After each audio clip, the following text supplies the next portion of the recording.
안녕하세요, 김영민 의원님. 예, 안녕하세요. 안녕하십니까. 자, 김영민 의원. 반갑습니다. 화이팅! 네. 자, 먼저 오마이뉴스가 25주년이 됐어요. 오, 축하드립니다. 네, 역시. 한 말씀 해주세요. 축하. 네. 오마이뉴스 25년 축하드립니다. 시대의 빛 오마이 화이팅! 감사합니다. 아니, 근데 지금 이제 윤석열 탄핵이 거의 이제 초입기에 들어갔다 이렇게 볼 수 있을 것 같은데, 네. 어떻게 전망하세요? 일단 지금 상태로도 그 화면을 위한 입증은 다 끝났죠. 끝나서 화면이 될 것이 거의 확실한데, 그래도 혹시 모르니 최대한 안전하게 가자는 생각을 갖고 있어요.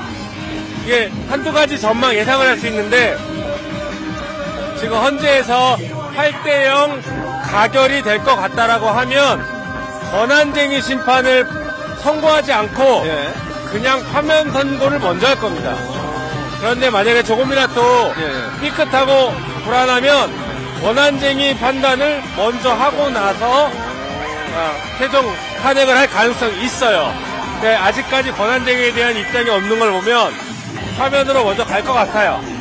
또 하나의 변수는 이제 파면이 가시화되면 최상목이 마은혁 재판관을 임명할 수도 있습니다. 왜냐?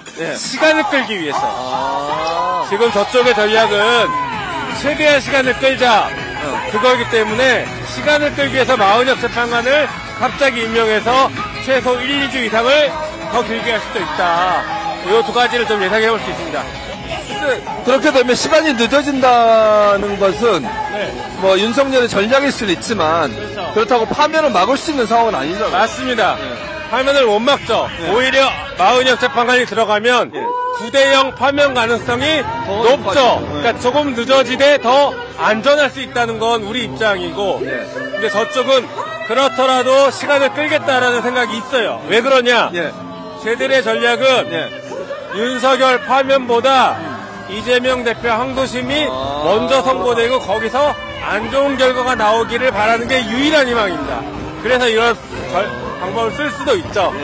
하지만 이재명 대표 선고는 지금 보니까 재판부의 입장들을 보면 상당히 검찰의 문제점에 대해서 계속 지적을 하고 있어서 결과가 좋을 것 같다는 예상을 할 수 있습니다. 그래서 저쪽이 지금 헛물 켜는 것일 수 있다, 이렇게 볼 수 있죠. 그리고 어제 윤곽근 변호사가 나와가지고 공수처 공격을 막 했습니다. 체포영장 기각된 거, 뭐 이거 체포영장 기각이 아니죠? 압수수색 영장. 근데 그거 어떻게 봐야 돼요? 공수처에서 바로 입장을 냈잖아요.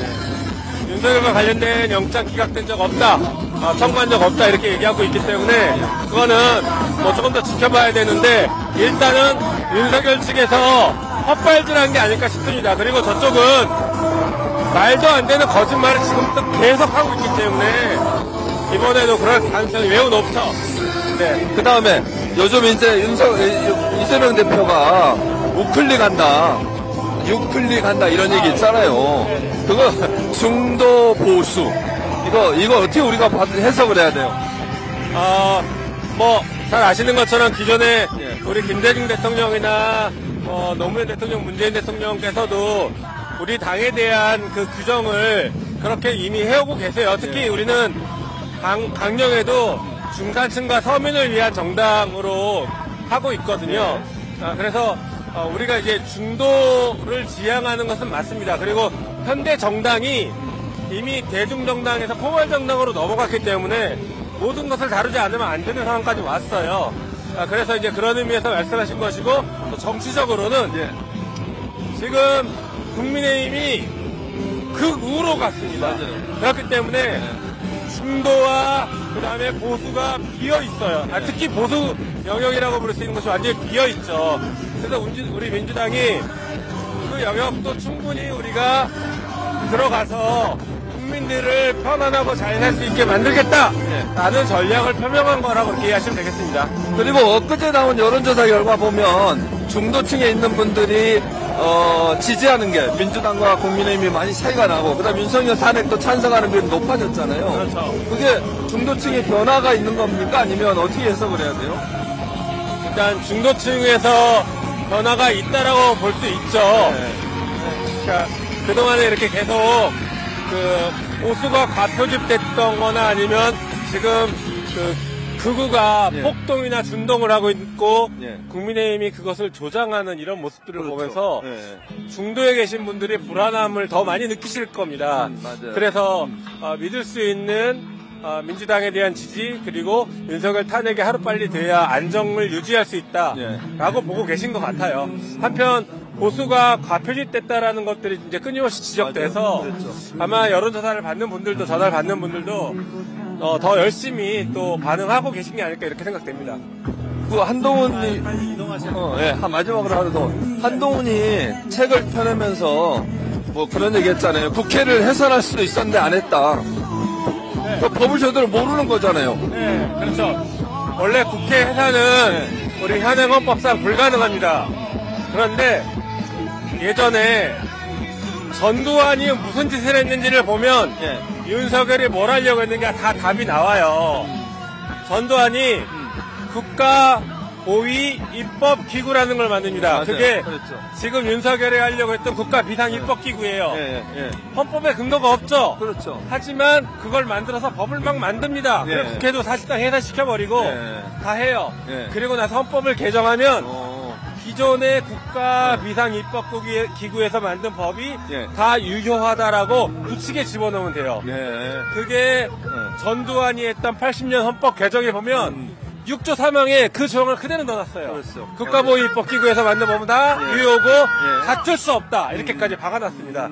그래서 얘들은 그걸 생각했던 거예요. 그거를 그래서 윤석열은 이 비상계엄을 준비하면서 예. 모의하면서 비상계엄이라고 말하지 않아요. 예. 비상조치라고 얘기합니다. 그렇게 얘기하죠. 이게 전두환 50 헌법에 있는 비상조치권을 염두에 둔 거예요. 예.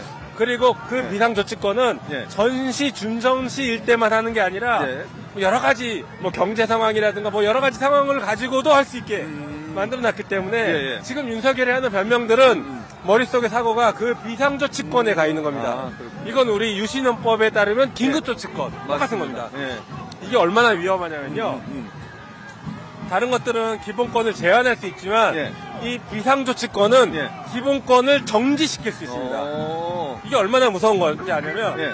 생명권을 정지시킨다. 어. 그럼 뭡니까? 죽인다는 얘기예요. 그렇죠. 그런 거죠. 이게 가능해요, 헌법상. 기본권을 잠정 정지시킬 수 있다가 비상조치권의 효과예요. 윤석열은 그걸 생각하고 그걸 시도한 겁니다. 예. 아주 나쁜 나쁜 악질적인 행동이죠. 독재자. 예.